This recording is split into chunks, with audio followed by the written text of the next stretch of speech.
என் இனிய நண்பர்களுக்கு வணக்கம். இப்போது போன வீடியோவில் எல்லா காம்படிட்டிவ் எக்ஸாம்ஸ்க்கு என்னென்ன புக்ஸ் வாங்கி படிக்கலாம், என்னென்ன புக்ஸ் வச்சு ப்ரிப்பேர் பண்ணலாங்கிறத பற்றி சொல்லியிருப்பேன்.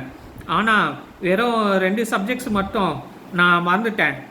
என்னென்ன புக்கு வாங்கி படிக்கலாம், அதுக்கு என்னென்ன புக்கு வச்சு ப்ரிப்பேர் பண்ணலாங்கிறத பற்றி. அதில் ஒரு சப்ஜெக்டு, முதல் சப்ஜெக்ட் வந்து எக்கனாமிக்ஸு, இன்னொன்று பப்ளிக் அட்மினிஸ்ட்ரேஷன். முதல்ல இந்த எக்கனாமிக்ஸ்க்கு என்ன புக்கு வாங்கி படிக்கலாம், என்ன புக் வச்சு ப்ரிப்பேர் பண்ணலாம். Indian economy key concept by Shankar Ganesh. Author பேர் சங்கர் கணேஷ். எக்கனாமிக்ஸ்க்கு சங்கர் கணேஷ், ஆத்தர் பேர் சங்கர் கணேஷ். சங்கர் கணேஷ் புக்கு வாங்கிக்கோங்க. அடுத்தது பப்ளிக் அட்மினிஸ்ட்ரேஷனு. இந்த பப்ளிக் அட்மினிஸ்ட்ரேஷனு ஒரு முக்கியமான சப்ஜெக்டு.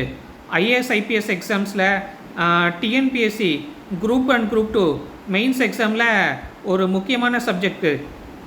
இதுலேருந்து தான் நிறைய கேள்விங்கள்லாம் கேட்பாங்க.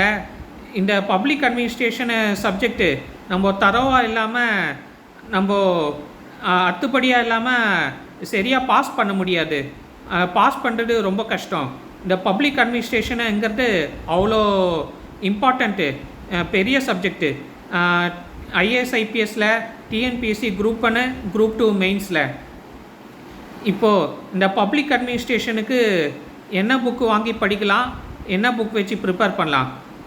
Development administration in Tamil Nadu by S Navaneethan. Author பேர் எஸ் நவநீதன். பப்ளிக் அட்மினிஸ்ட்ரேஷனுக்கு development administration in Tamil Nadu by S Navaneethan.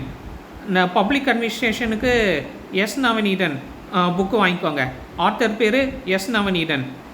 Public administration by S Navaneethan. Author பேர் எஸ் நவநீதன். நன்றி.